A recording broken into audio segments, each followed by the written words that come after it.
Here is a Hyundai Tucson. Let's go ahead and get started. In order to replace the cabinet filter, we have to first open up the passenger side door. Now open up the glove box. Whatever you have in the glove box, take it out. Now grab this dampener arm and pull it out straight and now push it in to get it out of the way. Now there are two stoppers, one on each side, which are still holding the glove box in place. This one over here, just push the glove box in a little bit, twist it left, and now it comes out. Now just set it aside and repeat the process on the other side. Push it in, twist it left, and out it comes. This gives us access to the filter cover. There is one clip on the left side here. Just squish this clip and then pull the cover off, and this other side comes out at an angle. It slides out from over there. There you go. Now this is the filter. Just grab the filter and pull it out straight and it'll slide right out. The top side of the filter is the dirty side. Outside air comes from the top, gets filtered there, and then clean air from the bottom goes into the vehicle.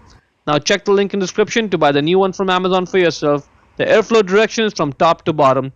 Put the new filter back in the same orientation that I'm showing, and it should just sit right in all the way. Now when you put the cover on, make sure it's positioned correctly. See this clip? Make sure it's positioned facing you. If you put it in this other way, it won't go in. It may look like it's going in, but you'll be struggling with it and it just won't work. Now put this side in at an angle, slide it into that slot over there. Good. Now let's put this other side on and then give it a push to engage the clips, and that's it. Now let's go ahead and put this glove box back in place. Align the stopper with the cutouts there, put it in place, twist your right to lock it.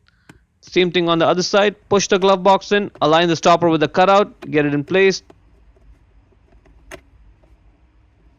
twist your right, and now let's go ahead and get that dampener arm onto that clip and then push it on. Let's try this out.